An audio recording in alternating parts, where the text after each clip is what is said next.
U.S.-China relations. We've got, of course, trade talks happening this Wednesday between the two countries. They are set to happen on the 31st, resuming this week, coming after China announced last week that it will start granting more licenses to Wall Street banks in 2019. Last week, during my panel in Davos, I spoke with China Securities Regulatory Commission Vice Chairman Fang Jinghai, along with UBS Chairman Axel Weber, about what it means for China being more open and up.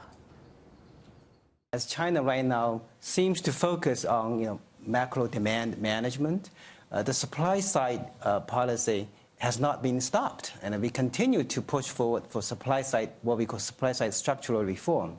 And I'll give you a few examples. Open up the financial sector for more international competition is one example. We were the first bank that was offered a 51% stake in a joint venture, and we've executed that in December, and we now are the majority owner. We already had management control, and we're now free to increase that stake further. I think eventually, as we invest in China, and since our major partners are the municipalities of Beijing and Shanghai, there's likely going to happen some dilution of our partners, and we're looking into ways of raising capital also locally. So the more we can connect stock markets, the more we can actually be super connectors as international financial institutions to bring international investors into the Chinese economy and to help Chinese investors invest in the rest of the world. Joining me right now to talk more about that is the coming collapse of China author Gordon Chang. Gordon, it's good to see you. Do you think they will open up their markets to foreigners? I think that they have to, and the reason is that they've got such a disastrous situation in China right now. Feng talked about China slowing to 6%, but if you look at the numbers for December, it looks like actually the economy went into contraction. So, they have no choice but to get foreigners in, because they would rather have the foreigners bear the cost of China's problems rather than domestic institutions. They've done this before. So if we were to see a deal where China buys more goods from the U.S., we know that they don't want unrest. They can't deal with protests there. They wanted to have a deal with China, with the United States. Buying more goods, perhaps opening up markets to foreigners, is that enough? Because that doesn't address, the more important issues, IP theft and forced transfer of technology, not to mention espionage. It certainly doesn't.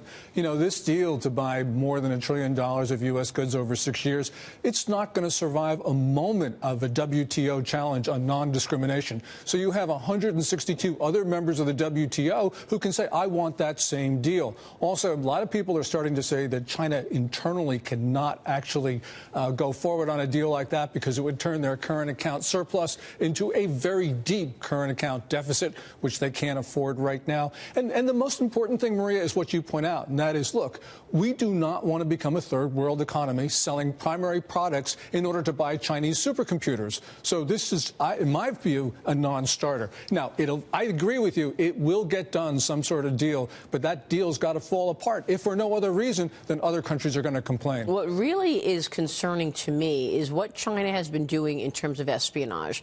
I had Devin Nunes on the program yesterday, Sunday Morning Futures over on Fox News, on the ranking member on the Intel Committee. They've been doing an investigation into China, and what they found is China is basically saying to several countries, African countries, they did it with Poland, European countries as well, look, we will build your telecom infrastructure system, no problem. We'll build the whole system, and it's free.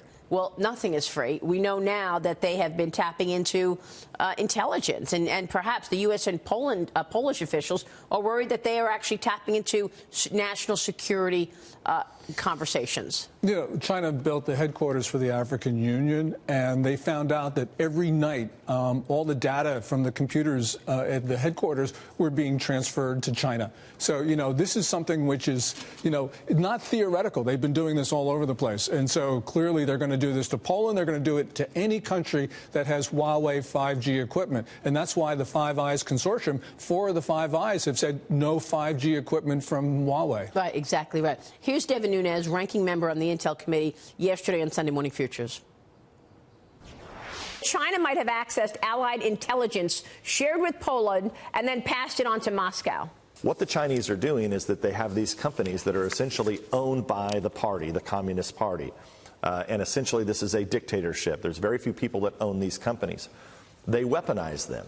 So when all over the world, You have Chinese technology, specifically as it relates to infrastructure, on communications infrastructure. They'll go in and they beat every other company around the world. And in fact, they've driven a lot of companies out of business because they come in and undercut. They want to have control over all the comm systems, the communication systems all over the globe. I don't know, Gordon, I think it's getting scarier.